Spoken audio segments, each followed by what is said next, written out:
आरती अम्बे रानी की, माँ दुर्गे आदि भवानी की। आरती अम्बे रानी की, माँ दुर्गे आदि भवानी की। माँ तू मेरी अष्टभुजाधारी, माँ तू मेरी अष्टभुजाधारी। नूपुर की शोभा अति न्यारी। सभी गाएंगे।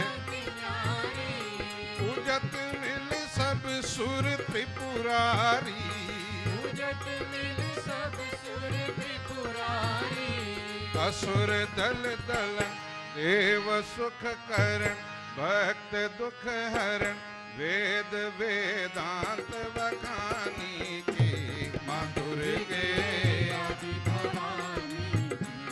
आरती अम्बे रानी की, माँ दुर्गे आदि भवानी की। हाथ में खड्ग ढाल राजे, हाथ में खड्ग ढाल राजे।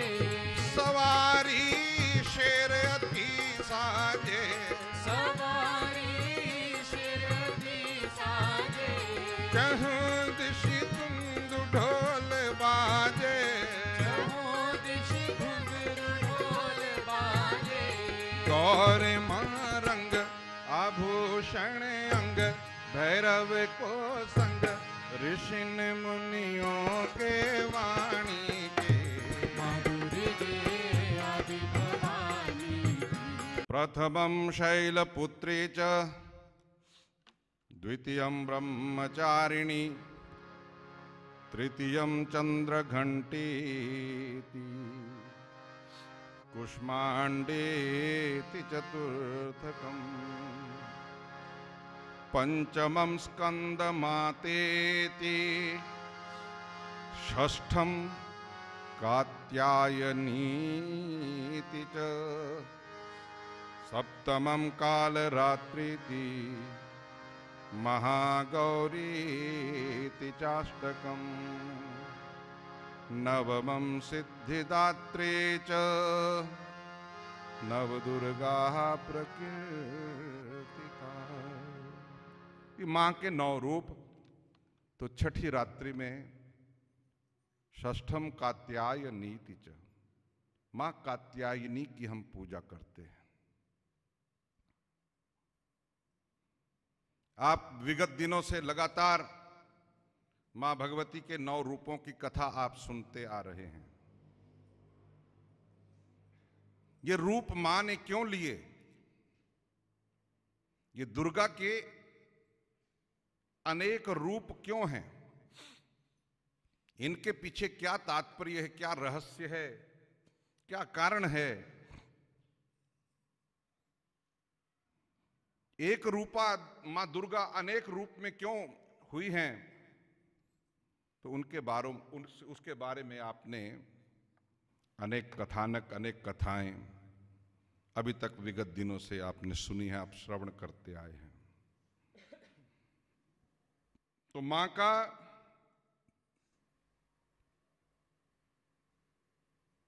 कात्यायनी का ये स्वरूप बड़ा अद्भुत और बड़ा सुंदर रूप है।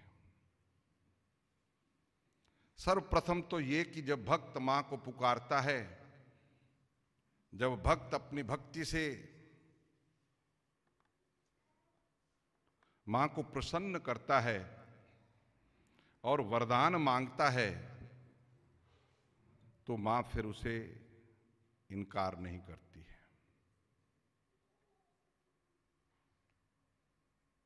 इस कथा का भी, ये कथा भी उसी परिप्रेक्ष्य में है।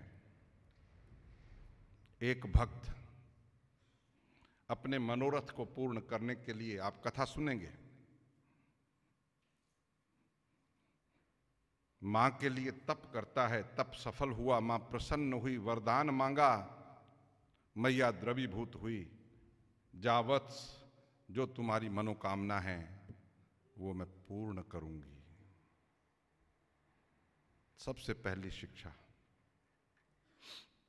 जो आपके पास है, जितना आपके पास है, जितनी आपके पास सामर्थ्य है, जितनी आपके पास शक्ति है,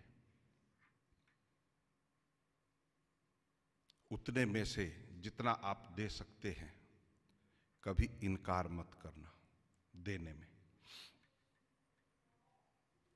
अवतार जो भगवान लेते हैं, भक्तों की इच्छा जो भगवान पूर्ण करते हैं। देखो, जितने भी अवतार हुए हैं, सभी ने पहले जाकर मांगा है। चाहे वो राम अवतार हो, चाहे वो कृष्ण अवतार हो, चाहे वो नवदुर्गा का अवतार हो, चाहे कोई भी अवतार हो। क्योंकि भक्त जो हैं, या देवता गए हैं, ऋषि गए हैं, महात्मा गए हैं, या कोई भी गया, संतों ने तप किया, उन्होंने भी अनेक प्रकार से हमारे देवताओं को प्रसन्न किया, तो सबने किसी न किसी मनोकामना को लेकर तप किया। और एक बात याद रखना, ध्यान रखना, केवल मनुष्यों ही ने तप नहीं किया, संत महात्माओं ने ही तप नहीं किया। यहां तो हमारे कथाएं आती, असुरों ने तप किया। जब उन असुरों ने भी तप किया, तो उनको भी देने से ना तो ब्रह्मा ने, ना देवी मां ने, ना विष्णु ने, ना भगवान शिव ने देने से इनकार नहीं किया।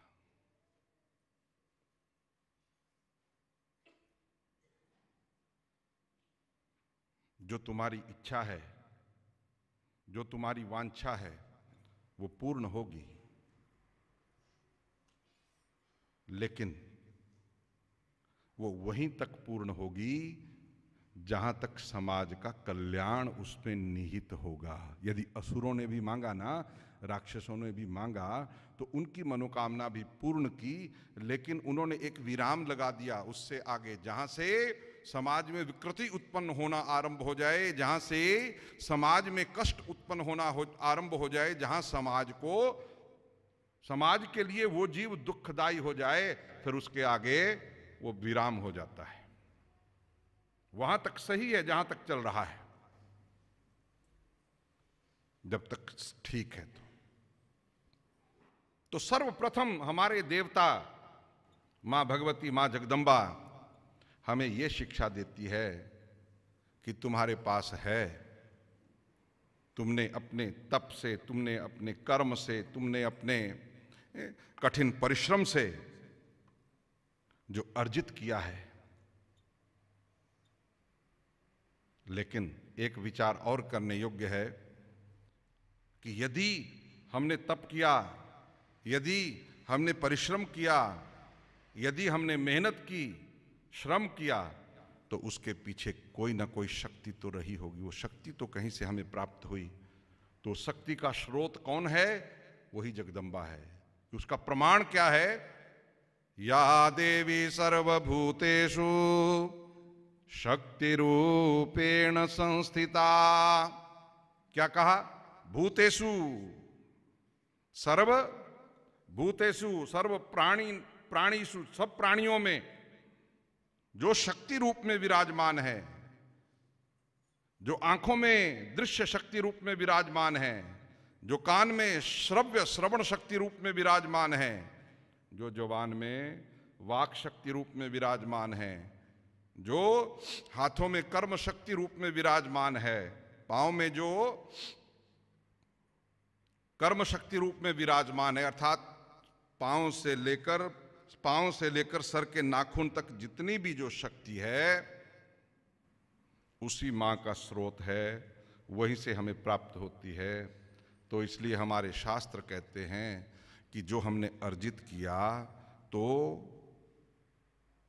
जो संसार में पिछड़े हुए हैं, जो संसार में पतित हैं, या अपनी संस्कृति के लिए, अपने धर्म के लिए जहाँ कोई आवश्यकता हो, समाज के उत्थान के लिए, हमें यथाशक्ति देते रहना चाहिए, कभी इनकार नहीं करना चाहिए।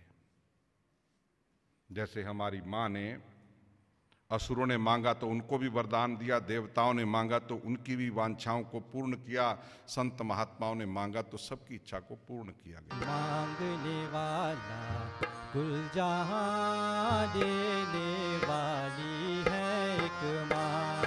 मांगने वाला कुल जहां देने वाली है एक माँ। मांगने वाला कुल जहां देने वाली है एक माँ।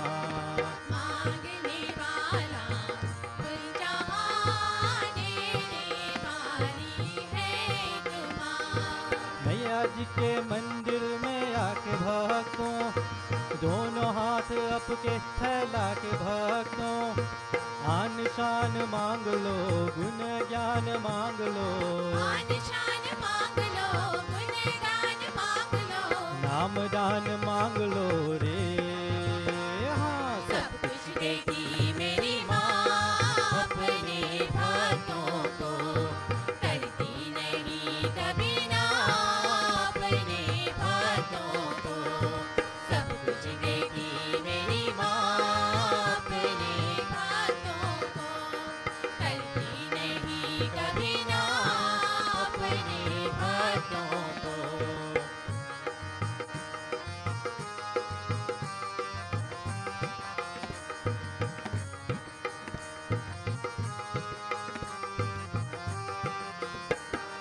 मैया जग जननी का हृदय विशाल है।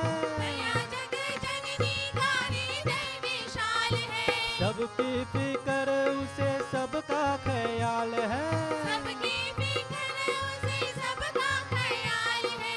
मैया जी के मंदिर में आके भक्तों चरणों में शीश झुका के भक्तों कारोबार मांग लो हीरे हार मांग लो। कारोबार मांग लो हीरे हार मांग लो। कोटिकार मांग लो रे। हाँ सब कुछ देती मेरी माँ अपने भक्तों को। करती नहीं कभी ना अपने भक्तों को। सब कुछ देती मेरी माँ अपने भक्तों को। करती नहीं कभी ना अपने भक्तों को।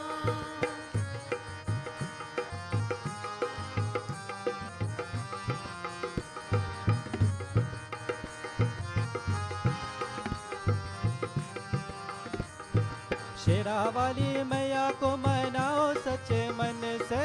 शेरा वाली मैया को मनाओ सच्चे मन से। मन को सुकून मिले भक्ति भजन से। मन को सुकून मिले भक्ति भजन से। जोत जोत वाली की जगह के भक्तों पूजा पाठ मांग लो हरदास मांग लो। पूजा पाठ मांग लो हरिदास मांग लो। माला साथ मांग लो रे। हाँ सब कुछ देती मेरी माँ अपने भक्तों को करती नहीं कभी ना अपने भक्तों को। सब कुछ देती मेरी माँ अपने भक्तों को। करती नहीं कभी ना अपने भक्तों को।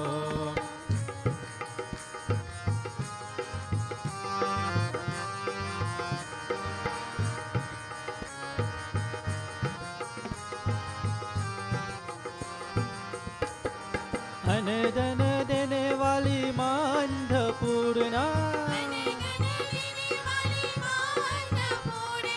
भक्तों की सुनती पुकार है जरूर माँ। मैया जी के मंदिर में आके भक्तों खाली झोली अपके पैसा के भक्तों अन्न धन मांग लो सच्चा मन मांग लो। अच्छा तन मांग लो रे। हाँ सब कुछ देती मेरी माँ अपने भक्तों को।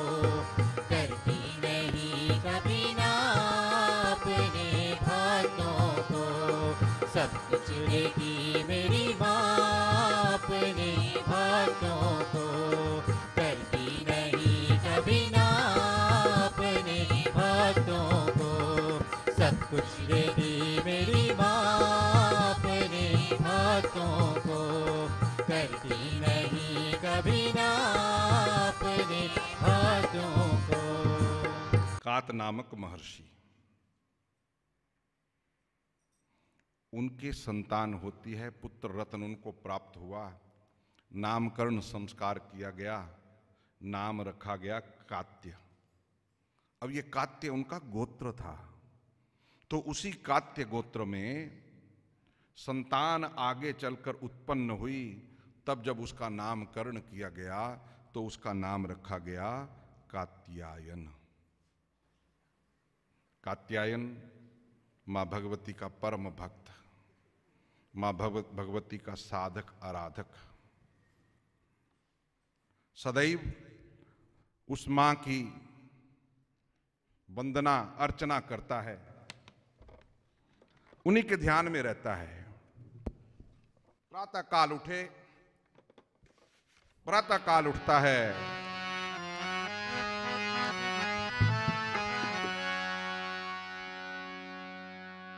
स्नान करे और पूजा आसन पर विराजमान होकर मां का ध्यान करते हुए कि हे मां, तुम्हारा स्वरूप बड़ा अद्भुत है, तुम्हारा रूप बड़ा अद्भुत है। कैसी है मां तू? वर्णन कर रहे हैं। तेरी चुनरी का रंग लाल हो मैया लाल, कैसे बरसे रंग भवन में मां की चुनरी का रंग लाल है, आप देख रहे हैं ना, और छटा छाई हुई है। मां कात्यायनी का स्वरूप भी ऐसा ही चमकीला रूप है, चमचमाता चमकीला रूप मां कात्यायनी का। इनकी पूजा हम करें तो क्या प्राप्त होता है, आगे चलकर अभी कथा आएगी, शिक्षा इससे क्या मिलती है। तेरी चुनरी का रंग लाल मां लाल, कैसा बरसे रंग भवन में मां, तेरी चुनरी का रंग लाल। सभी ताली बजाइए, गाइए। कैसा बरसे, कैसा बरसे रंग भवन में मां, कैसा बरसे।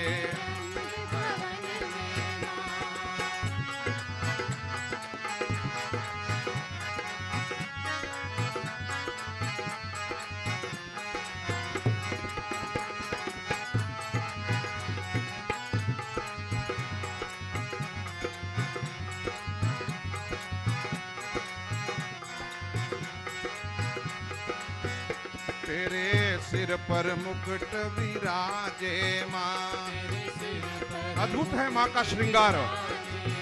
कानों में कुंडल साजे मां, कानों में तेरी बिंदिया, तेरी बिंदिया, तेरी बिंदिया करे कमाल मां कमाल, कैसा बरसे रंग भवन में मां, तेरी चुनरी का रंग लाल लाल, कैसा बरसे रंग भवन में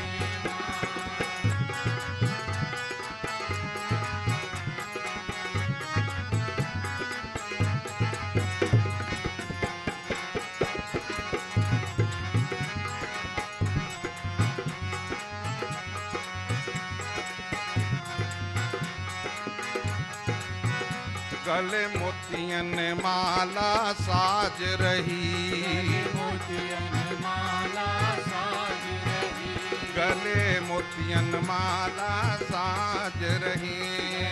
ध्यान दीजिए शब्दों पे। कर 16 सिंगार विराज रही, कर 16 सिंगार विराज रही, तेरी मधुर मधुर मुस्कान, मुस्कान कैसे बरसे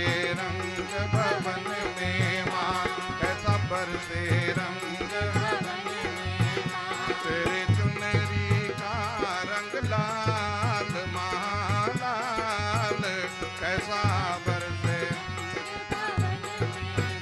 कैसा बरसे रंग भवन में, कैसा बरसे रंग जगमग भवन में जले ज्योति, जगमग हीरे पन्ने नथ जड़े मोती, हीरे पन्ने रंग उड़े, क्या रंग उड़े, रंग उड़े अबीर गुलाल, माँ गुलाल कैसा बरसे रंग भवन में माँ। कात्यायन के मन में ऐसा आया कि मेरे संतान नहीं, और गृहस्थ का साफल्य है संतति से।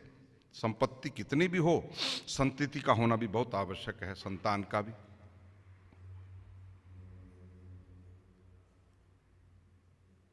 तप किया कात्यायन ने मां भगवती को प्रसन्न करने के लिए।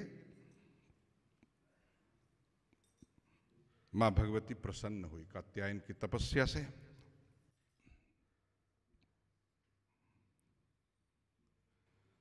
मां भगवती कहती है कि हे कात्यायन, मांगो, किस लिए मुझे पुकारा, क्यों मुझे बुलाया, क्या तुम्हारी इच्छा, क्या तुम चाहते हो। कात्यायन बोले कि मां, मेरी एक ही इच्छा है। क्या?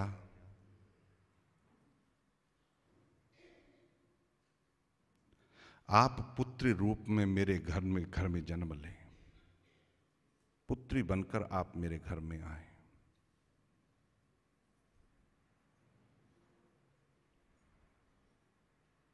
मां भगवती बोली, कात्यायन, लोग तो बेटा मांगते हैं, तुम पुत्री की इच्छा कर रहे हो। नहीं मां, मैं चाहता हूं कि आप मेरे घर में पुत्र रूप में आए। देखो, हम कथा सुनते हैं, पूजा करते हैं,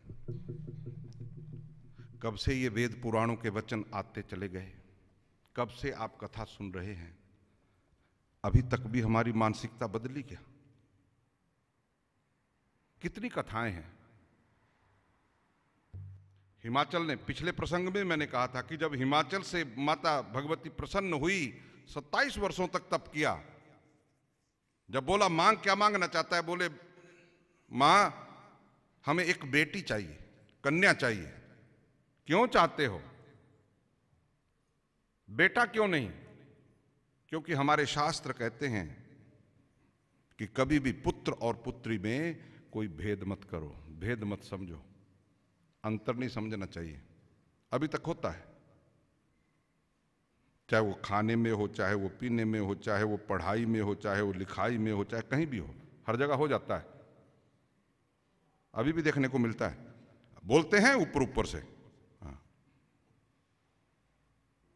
लेकिन जब विवाह का समय आता है तब बेटी पढ़ी लिखी होनी चाहिए।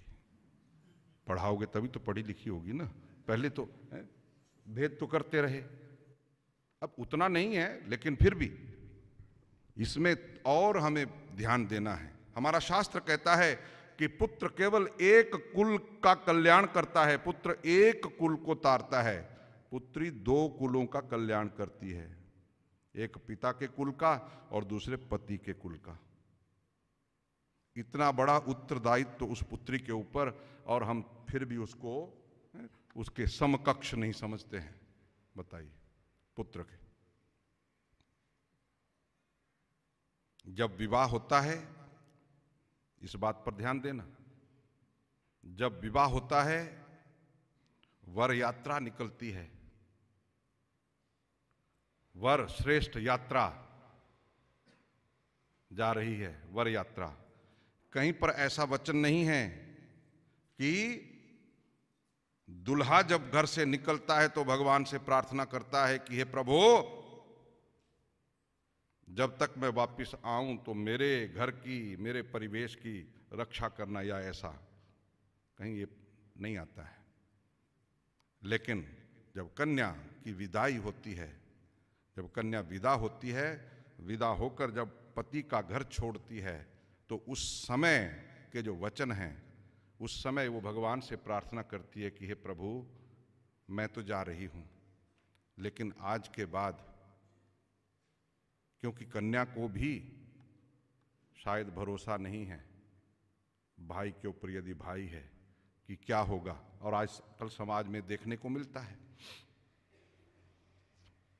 तो कन्या जाने से पहले भगवान से प्रार्थना करती है कि हे प्रभु, आज के बाद मेरे माता पिता को मैं आपके भरोसे छोड़कर जा रही हूँ। यथासंभव, यथाशक्ति जितना हो सका मैंने मेरे माता पिता की सेवा की, उनकी आज्ञा का पालन किया। आज के बाद मेरे माता पिता का घर जो है वो अन्न से, धन से,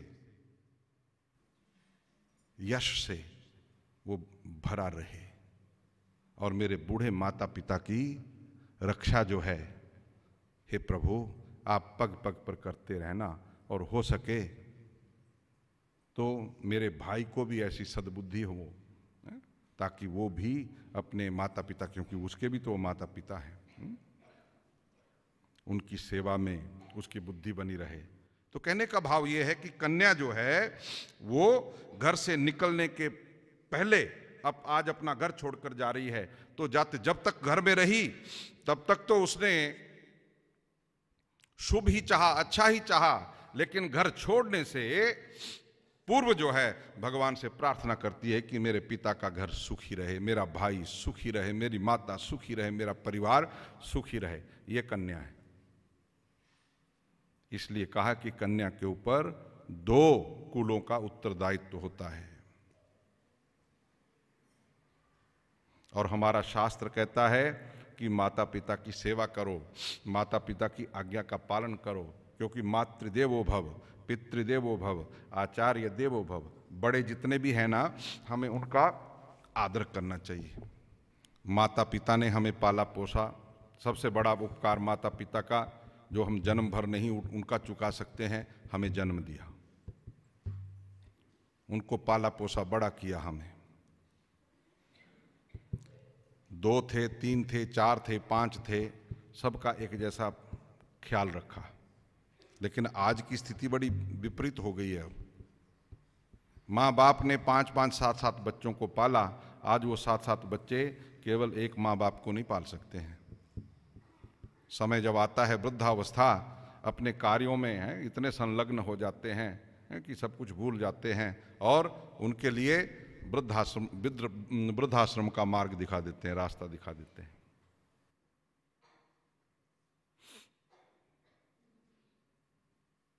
एक व्यक्ति कथा में जाकर सुनाया कि कोई भी प्राणी संसार में आज तक कोई भी ऐसा व्यक्ति नहीं पैदा हुआ जो अपनी माता पिता का ऋण चुका सकता है, और यह वास्तविकता है। धनी व्यक्ति था, उसने ठाना कि मैं चुकाऊंगा। एक सुंदर महल खरीदा, उसमें नौकर चाकर रख दिए, फिर मां से कहा कि मां चल, आज तुझे इस घर में नहीं उस घर में जाकर रहना है। मां बोली कि बेटा यहां क्या हो गया? बोला नहीं, हमारे शास्त्र कहते हैं कि कोई बेटा अपनी मां का ऋण नहीं चुका सकता है, मैं चुकाऊंगा। माता स्वर्ग से भी अधिक तुझे सुख दूंगा। मां ने सोचा कि इसको पैसे का बड़ा अहंकार हो गया है, कि ये पैसे से मां के लाड को, पैसे से मां की सेवा को, पैसे से मां के प्यार को खरीद सकता है। मां ने बोला कि बेटा आज रहने दे, यहीं सो जा, कल से चलेंगे उस घर में। रात हो गई, भोजन तैयार किया, बेटे को भोजन कराया। सर्दी का मौसम, जब रात का समय हो गया ना, तो बेटा सोया है, तो जाकर मां ने एक गिलास पानी का, ठंडे पानी का बेड पर फेंक दिया। बेटा थर्राता हुआ उठा, बोला मां ये क्या कर रही है, मेरे बिस्तर पर ठंडा पानी फेंक दिया। बोला बेटा डबल बेड है, दूसरी ओर सो जा। लेकिन समझ नहीं आया कि आज माँ ऐसा क्यों कर रही है। माँ सोई नहीं। जैसे बेटे को जब करवट ली, उसने नींद आई, फिर से एक लोटा पानी लिया, फिर डाल दिया। तो ऐसा करते करते पूरा बेड गीला हो गया। अब वो बेटा गुस्से में आ गया, क्रोध में आ गया। 2-3 घंटे में ही बेटे का पारा जो है वो 7वें आसमान में पहुंच गया और माँ को चिल्लाने लगा कि माँ ये क्या कर रही है, तूने ऐसा कोई स्थान छोड़ा नहीं जहाँ की पानी नहीं हो। बता कि ये पूरी रात, अब इतनी जो बाकी रात बची है, तो मैं कैसे इस ठंडे बिस्तर पर सो सकता हूँ और पानी में सो सकता हूँ। तू कर क्या रही है? बोले बेटा मैं अपने ऋण से तुझे उऋण कर रही हूँ, बस आज की रात, सुबह तू मेरे ऋण से उऋण हो जाएगा। जो जैसे तू चाहता है ना कि कितने सुंदर महल में रख के नौकर चाकरों की सेवा देकर तू मेरे ऋण से उऋण हो सकता है, ऐसा ना तो कभी हुआ और ना होने वाला है। मैं खुद तुझे मेरे ऋण से उऋण करना चाहती हूं, लेकिन मेरी एक छोटी सी शर्त है। क्या? बेटा बाकी के जो 2-4 घंटे रात के बच्चे हैं ना, आराम से मुझे इस गीले बिस्तर पर सोकर बता दे, और सुबह बोलना कि माँ मैं बड़ी चैन की नींद सोया। तो बस उसी समय मैं खुद अपने ऋण से तुझे मुक्त कर दूंगी, मेरे दूध के कर्ज से तुझे मुक्त कर दूंगी। और क्या चाहिए?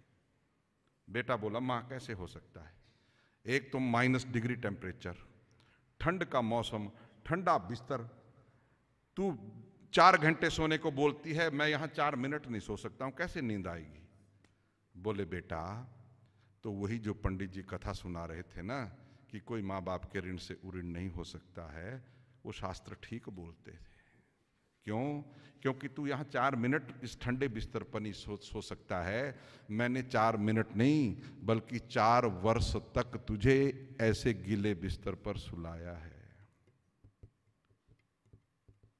तू रात को जब बिस्तर को गीला कर देता था ना, तो मैं तुझे वहां से उठाकर सूखे पर रखती थी और खुद उस गीले पर सोती थी जब तू सूसू करता था। लेकिन तुझे वो बातें कहाँ याद? जब तू बाप बनेगा तब तुझे पता चलेगा कि माँ बाप का ऋण क्या होता है। अभी तो तेरी आगे आंखों के आगे क्या है? पैसे की पट्टी छाई हुई है कि पैसा ही सब कुछ कर सकता है। तो इसलिए भाइयों, संसार में धन ही सर्वस्व नहीं है। पैसा बहुत कुछ कर सकता है, लेकिन पैसे से बहुत कुछ ऐसा है जो हम प्राप्त नहीं कर सकते हैं। पैसे से आप खरीदने जाओ भगवान को खरीद पाओगे, पैसे से आप खरीदने जाओ माँ बाप के प्यार को खरीद पाओगे, पैसे से खरीदने जाओ माँ पिता के ऋण को आप खरीद पाओगे, पैसे से खरीदने जाओ आप शांति को, मन की शांति को खरीद पाओगे? नहीं। बिस्तर खरीद सकते हो, अच्छा भोजन खरीद सकते हो, अच्छी दवाई खरीद सकते हो, अच्छा मकान खरीद सकते हो, कुछ भी धन से खरीद सकते हो, लेकिन मन की शांति नहीं। यदि मन में उद्वेग है, यदि मन में शांति नहीं है, सुख खरीद सकते हैं हम पैसे से, सुखी जीवन यापित कर सकते हैं, लेकिन शांतिमय जीवन यदि यापित करना चाहते हैं तो फिर हमें उन्हीं शास्त्रों की ओर लौटना पड़ेगा, अपनी संस्कृति की ओर लौटना पड़ेगा, अपने संस्कारों की ओर लौटना पड़ेगा। जो हमारे संस्कार कहते हैं, हमारी संस्कृति कहती है, मातृदेवो भव, पितृदेवो भव, आचार्य देवो भव, है ना। तो हमें उन सब बातों को क्या करना पड़ेगा? जीवन में ग्रहण करना पड़ेगा, बड़ों का आदर करना पड़ेगा, माता पिता की सेवा करनी पड़ेगी, उनका आशीर्वाद लेना पड़ेगा। एक आशीर्वाद जो है हमारे जीवन के अनेक कष्टों का निराकरण कर देता है। तो इसलिए हम क्या करें? जो हमारे शास्त्र कहते हैं ना, उन पर हमें विचार करना चाहिए। तुम अपने रंग में रंग लो हे माँ दुर्गे, तुम अपने रंग में रंग लो हे माँ दुर्गे, तुम अपने रंग में रंग लो हे माँ दुर्गे, तुम अपने रंग में रंग लो हे माँ दुर्गे, हे माँ दुर्गे, आहा, हे माँ दुर्गे, ओहो, हे माँ दुर्गे, तुम अपने रंग में रंग लो हे माँ दुर्गे, हे माँ दुर्गे, तुम अपने रंग में रंग लो हे माँ दुर्गे, हे माँ दुर्गे, हे माँ दुर्गे, आहा, हे माँ दुर्गे, ओहो, हे माँ दुर्गे, तुम अपने रंग में रंग लो हे माँ दुर्गे, तुम अपने रंग में रंग लो हे माँ दुर्गे।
आहा सब मिथ्या है, ओहो सब मिथ्या है।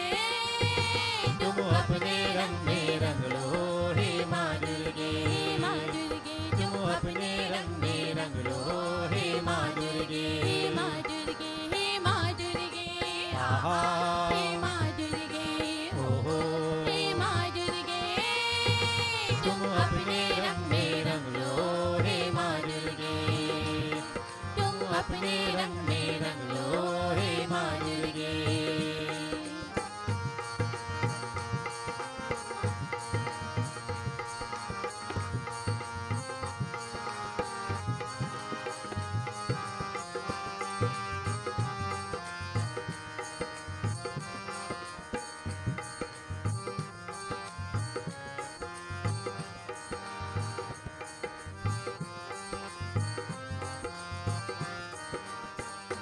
माँ तेरे दम से है ये जीवन, सुख का आधार सबका ही तो है। माँ तेरे दम से है ये जीवन, सुख का आधार सबका ही तो है।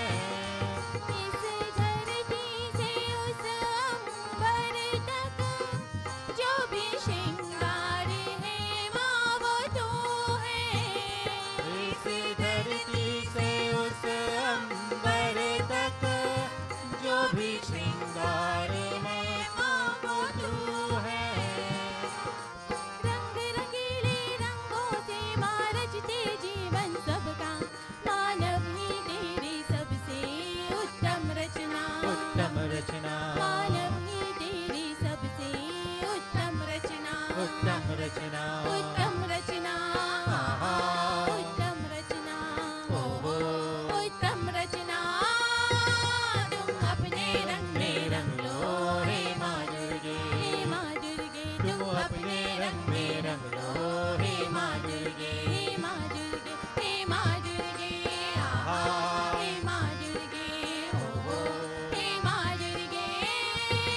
तुम अपने रंग में रंग लो हे माँ दुर्गे, हे माँ दुर्गे, तुम अपने रंग में रंग लो हे माँ दुर्गे, हे माँ दुर्गे, तुम अपने रंग में रंग लो हे माँ दुर्गे, हे माँ दुर्गे, तुम अपने रंग में रंग लो हे माँ दुर्गे। सत्संग क्यों किया जाता है? यही तो, ताकि हमें वहां से अच्छे विचार मिले, हमें वहां से अच्छी शिक्षा मिले और उन शिक्षाओं को हम ग्रहण कर सकें। मैंने पिछले प्रसंग में कहा था आपसे कि बताओ कोई एक शास्त्र जो घोड़े के लिए बना हो। कौन सा वेद घोड़े के लिए है? कौन सा वेद गधे के लिए है? कौन सा वेद शास्त्र जो है वो शेर के लिए है, हाथी के लिए है, कुत्ते के लिए है? ये जितने भी शास्त्र हैं ये सब मनुष्य के लिए हैं। हमारे लिए वेद है, हमारे लिए पुराण है, हमारे लिए उपनिषद है, हमारे लिए रामायण है, हमारे लिए इतने धर्म ग्रंथ हैं। क्यों? क्योंकि ये जितने भी जीव हैं, चाहे वो घोड़ा हो, चाहे वो गधा हो, चाहे वो कुत्ता हो, चाहे वो बिल्ली हो, हम कितना भी इनको पढ़ा लिखा दें, लेकिन इनकी एक लिमिट है, वो उससे आगे नहीं जा सकते हैं। जितना इनको सिखाया जाएगा वो उतना ही सीख पाएंगे। लेकिन मनुष्य जो है, इसके पास जो बुद्धि है ना, इसकी कोई सीमा नहीं है। इसीलिए ये अंतिम योनि है। तो इसीलिए हमें ये शास्त्र बताए ताकि हम इनका अनुकरण करें, इनका मार्गदर्शन हम अपने जीवन में इनको उतारें, इनके अनुसार हम चलें, ताकि जिस हेतु, जिस कारण से हमें ये मानव देह मिली है, मानव शरीर मिला है, हम उस अंतिम लक्ष्य को, अर्थात जिसको मोक्ष कहते हैं, हम उस मुक्ति को प्राप्त कर सकें। तो उसके लिए हमें एक अच्छा मनुष्य, संस्कारी बेटा, अच्छा पति, अच्छा भाई, अच्छा पुत्र, अच्छा मित्र, अच्छी बहन, अच्छा पड़ोसी, अच्छा ग्रामवासी, अच्छा नगरवासी और अच्छा एक देशवासी बनना पड़ेगा, तब जाकर जीवन सफल होगा। देखो, उसके लिए बहुत ज्यादा कुछ करना नहीं है। ये भी आप घबराओ मत, आप डरो मत कि उसके लिए हमें पता नहीं क्या करना पड़ेगा, घर को छोड़ना पड़ेगा, नौकरी को छोड़ना पड़ेगा, कहीं जंगलों में जाकर बैठना पड़ेगा, है घास कंद मूल फल खाकर जो है तब कहीं माला घुमानी पड़ेगी, तब जाकर शायद हम उन सब संस्कारों को प्राप्त कर सकें। ऐसा कुछ नहीं है। आप जो भी कर रहे हैं वो कर रहे हैं, आप काम कर रहे हैं, जो भी आप कार्य कर रहे हैं, खाते हैं या नहीं खाते हो, भोजन तो करते हो ना, वस्त्र तो पहनते हो ना, घूमने तो जाते हो ना, काम तो करते हो ना, या नहीं? तब उसमें क्या करना है? कोई ज्यादा नहीं करना है। भोजन करते हो तो उसके साथ अच्छा जोड़ दो। क्या? अच्छा भोजन करो, जो अपने लिए भी, स्वास्थ्य के लिए भी अच्छा है और दूसरों के लिए भी अच्छा है। बोलते हो, अच्छा बोलो। क्या फालतू किया? बोलते तो हो ही, फिर ऐसी भाषा मत बोलो जिससे कि दूसरे को भी पीड़ा हो और अपना भी हम जुबान खराब करें। थोड़ा अच्छा बोल लो। अब इसमें बताओ क्या कोई बड़े मंत्र और हम वेद शास्त्र हमें पढ़ने पड़े क्या इसके लिए? नहीं, बोलते तो हैं, घूमते तो हो, भ्रमण तो करते हो, लेकिन उसमें क्या करो? अच्छी जगह भ्रमण करो, हमारा घूमना फिरना भी तीर्थ हो जाए, ठीक है ना, हमारा खाना भी प्रसाद हो जाए, हमारा बोलना भी मंत्र हो जाए। देखो ये अपने ऊपर निर्भर होता है। वाणी तो हम बोलते हैं, लेकिन जो बोलें, अब बोलते हैं ना कि काम ही पूजा है। अब काम पूजा कैसे हो सकती है? यदि उसी काम को आप मन लगाकर करते हैं, उसी काम को आप यदि मन से करते हैं, तो क्या हो गया? वो काम दूसरों के लिए फलदायी हो गया और अपने लिए क्या हो गया? वो पूजा हो गया। तो वही है कि पहनो तो अच्छा पहनो, जो खुद को तो कंफर्टेबल हो ही, लेकिन दूसरों को देखने वाले को भी अच्छा लगे। क्या ज्यादा क्या हुआ? तो धीरे धीरे धीरे धीरे बस ऐसे ही जीवन में परिवर्तन आ जाता है। तो सूत जी कहते हैं कि हे शौनक जी, कात्यायन ने कहा कि मां, मेरी इच्छा है आप मेरे घर पुत्री बनकर आए, क्योंकि कन्या की सेवा, देखो जब हम कन्या पूजन करते हैं है? तो कितनी कन्याओं का पूजन होता है? बोलो, 9 का ना। लड़के का कितने का करते हैं? सोचो, बेटा बेटा, मेरा बेटा, मेरा लाल, मेरा पीला, मेरा सफेद है। और जब पूजा आएगा तो बेटियों को कितना? 9 चाहिए। तो बताओ, यदि बेटियां 9 जन्म लेगी तब तो होगा। गांव में 9 बेटियां भी तो चाहिए ना। फिर बोलते हैं कि बेटियों के हैं, और बहुत से लोग तो कोख में ही, आना ही नहीं है संसार में बेटी को। अरे कैसे बढ़ेगा संसार आगे यदि बेटी नहीं होगी? ये जिस घर में बेटी नहीं है, बहन नहीं है, तो मातृत्व कहां से होगा और वंश वृद्धि कहां से होगी? सृष्टि कहां से, कैसे आगे बढ़ेगी? थोड़ा ये भी तो सोचना है ना। अब कन्या पूजन होगा, उस दिन घर घर ढूंढोगे जाकर टॉर्च लेकर। 9 चाहिए, क्योंकि शास्त्र तो बोलता है कि 9 कन्याओं की ही पूजा होती है, एक कन्या की नहीं करनी है। बेटा एक, अब बेटे को 10 को बिठा देंगे तो उनको 9 को उठा देंगे पंडित जी, बोलेंगे महाराज रहने दो, माफ करना है, क्योंकि हमें 9 बेटे नहीं 9 कन्याएं चाहिए। तो थोड़ा विचार करना। नवरात्र में कितनी रात्रियों की पूजा होती है? कितनी रात्रि हम पूजा करते हैं नवरात्र में? हैं? आप नवरात्रि मना रहे हैं, कितनी रात मना रहे हैं? 9 ना। शिवरात्रि कितनी रात्रि मनाते हो? जन्माष्टमी कितनी रात्रि मनाते हो? रामनवमी, राम जन्म कितनी रात तक मनाते हो? बताओ। विष्णु जी की 1 दिन की पूजा, राम जी की 1 दिन की पूजा, कृष्ण जी की 1 दिन की पूजा, शिव जी की 1 दिन की पूजा। लेकिन दुर्गा पूजा जब भी करो, आप चैत्र में करो तो अप्रैल में करो तो 9 दिन की, यदि आप अक्टूबर में करो तो 9 दिन की। तो भैया ये नारी बलवती है, इसीलिए इसको क्या कहा? शक्ति रूपेण संस्थिता। हे माँ, तू क्या है? तू संसार की जननी है। जय जय माता जगदम्बे माँ, जय जय जय माता जगदम्बे माँ, जय जय जय माता जगदम्बे माँ, जय जय जय माता जगदम्बे माँ।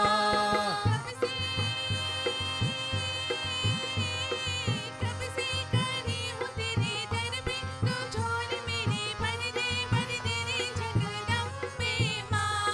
जय जय जय माता जगदम्बे माँ, जय जय जय माता जगदम्बे माँ, जय जय जय माता जगदम्बे माँ, जय जय जय माता जगदम्बे माँ।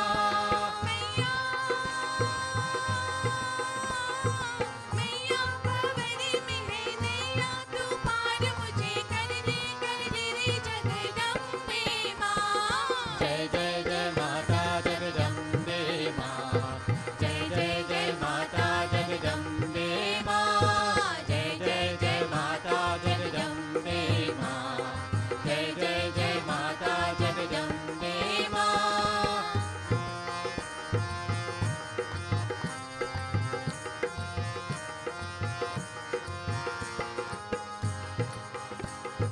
बातों का बने है ये दुनिया सारी, एक तेरा मंदिर फूलों से प्यारी। बातों का बने है ये दुनिया सारी, एक तेरा मंदिर फूलों से प्यारी। बिगड़ी सभी की तूने सवारी, बिगड़ी सभी की तूने सवारी। रानी है तू सब तेरे भिखारी। जय जय जय माता जगदम्बे माँ, जय जय जय माता जगदम्बे माँ, जय जय जय माता जगदम्बे माँ, जय जय जय माता जगदम्बे माँ।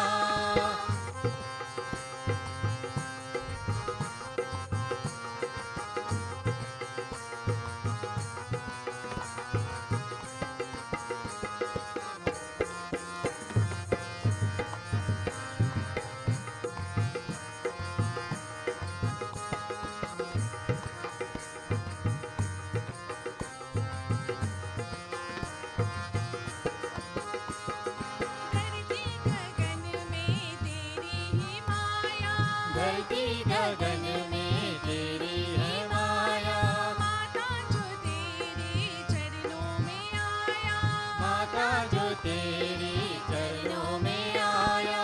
धरती गगन में तेरी ही माया, माता जो तेरी चरणों में आया। मांगे बिना सब कुछ उसने पाया, मांगे बिना सब कुछ उसने पाया। मुझ पे भी कर दे ममता की छाया।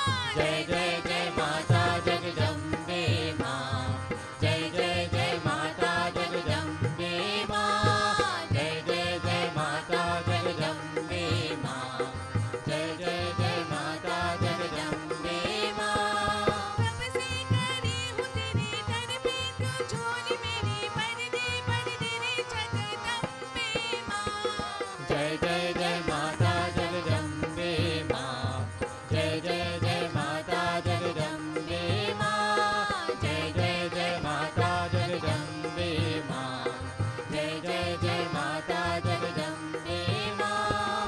मैया भंवर में है नैया, तू पार मुझे कर दे रे जगदम्बे माँ। जय जय जय माता जगदम्बे माँ, जय जय जय माता जगदम्बे माँ, जय जय जय माता जगदम्बे माँ, जय जय जय माता जगदम्बे माँ, जय जय जय माता जगदम्बे माँ, जय जय जय माता जगदम्बे माँ। भेदभाव न करना कभी कन्या से। और कन्यादानम महादानम सर्वदानेषु दुर्लभम, और सबसे श्रेष्ठ दान जो है वो कन्यादान है। कन्यादान से बढ़कर कोई दान नहीं है। और दान की हमारे यहां बहुत महत्ता बताई है कि जीवन में दान करो, लेकिन ऐसा दान जो सबसे उत्तम दान हो, यदि वो अपने हाथों से हो जाए तो फिर जीवन में और क्या हमें चाहिए। हमारे तो भारत में कहावत है, जब माता पिता बेटी विवाह योग्य हो जाती है ना, तो भगवान से दिन रात एक ही प्रार्थना करते हैं कि हे प्रभु, जैसे तैसे मैं कन्या के हाथ पीले कर दूं, मेरे हाथों से कन्या दान करवा देना, तो समझ लिया कि मैंने अब गंगा नहा ली, मतलब मुझे मुक्ति मिल गई। गंगा क्या है? गंगा मोक्षदायिनी, गंगा पाप प्रणाशिनी, मतलब मेरे जितने भी पाप है जीवन के सब धुल गए, सब कट गए। केवल कैसे? एक कन्यादान करने से। ये देहात में, गांव में ये सब ऐसी बातें प्रचलन में आती हैं, क्योंकि वो बड़े आस्थावान गांव के भोले भाले लोग होते हैं। वो सोचते हैं कि मैंने मेरे जीवन में बहुत सबसे बड़ी, यदि कन्यादान कर दिया तो समझ लो कि मैंने ऐसा कर दिया जीवन में जो कोई राजा, देखो राजा नहीं कर सकता है ये काम। तो यदि राजा के घर में कन्या पैदा होगी तब कन्यादान करेगा ना। जो दान राजा को भी सुलभ नहीं, वो एक छोटे से व्यक्ति को, जिसके घर में कन्या ईश्वर ने प्राप्त करवा दी, वो एक साधारण सा व्यक्ति जो है उस कन्यादान के लाभ से अपने जीवन को सफल बना सकता है। ये मां देवी की हमारे ऊपर कृपा। कात्यायन कहता है कि माता, बस मैं यही चाहता हूं कि आप मेरे घर में कन्या रूप में अवतरित हों, कन्या रूप में आप जन्म लें। मां कहती है तथास्तु, ठीक है बेटा, जैसे तुम्हारी इच्छा है मैं तुम्हारी वांछा को पूर्ण करूंगी, मैं तुम्हारी इच्छा को पूर्ण करूंगी। माता कन्या रूप में कात्यायन के घर में समय आया, आशीर्वाद दिया। कात्यायन के घर में मैया कन्या के रूप में उत्पन्न होती है। आश्विन मास शुक्ल पक्ष षष्ठी तिथि माता कात्यायनी प्रकट हुई। कात्यायन की कुटिया में, कात्यायन के आश्रम में पुत्री बनकर कात्यायन के घर आई। कात्यायन ने बेटी का नामकरण संस्कार किया।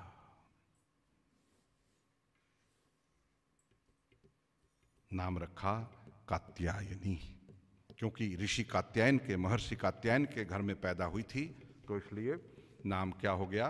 कात्यायनी। बड़े भाव से, भक्ति से, बड़े प्यार से कात्यायन ने अपनी पुत्री की सेवा की। तो एक तो ये मां कात्यायनी की जो कथा है ये प्रचलन में आती है, और अन्य एक कथा है, क्योंकि जब माता कात्यायनी ने अवतार लिया, माता कात्यायनी ने जन्म लिया, तो आकर उसने महिषासुर का वध किया। महिषासुर नामक असुर था, उसका माता कात्यायनी वध करती है।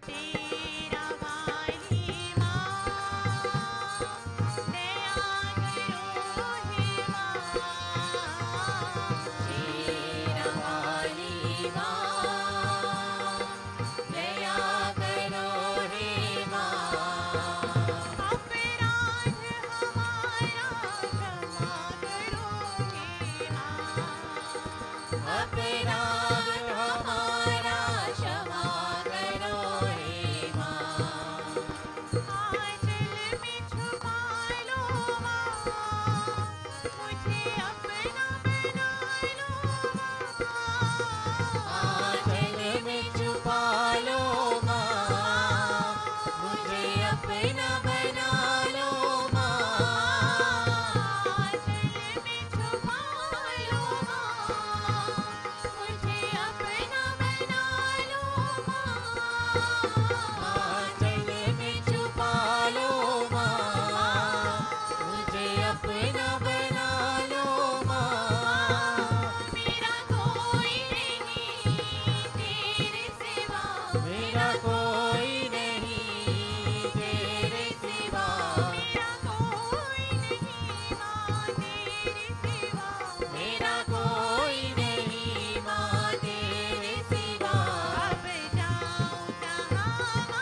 जननी जय जय मैया जग जननी जय जय भयहारिणी भवतारिणी भयहारिणी भवतारिणी भवभामिनी जय जय मैया जग जननी जय जय तू हे सत्यजित सुखमय शुद्ध ब्रह्म रूपा मैया शुद्ध ब्रह्म रूपा सत्य सनातन सुंदर सत्य सनातन सुंदर पर शिव सुर भूपा मैया जग जननी जय जय आदि अनादि अनामय अविचल अविनाशी मैया अविचल अविनाशी अमल अनंत अगोचर अमल अनंत अगोचर अजय आनंद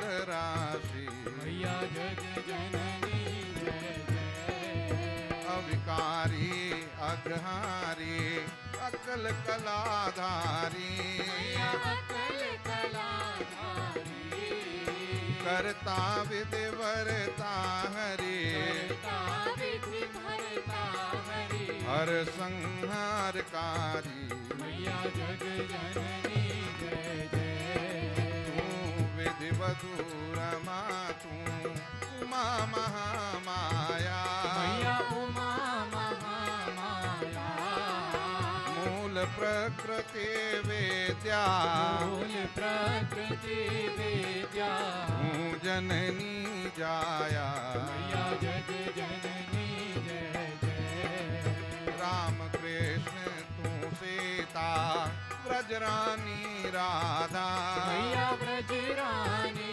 राधा तू वांछा कल्प द्रुम वांछा कल्प गुण हारिणी सब बाधा मैया जग जननी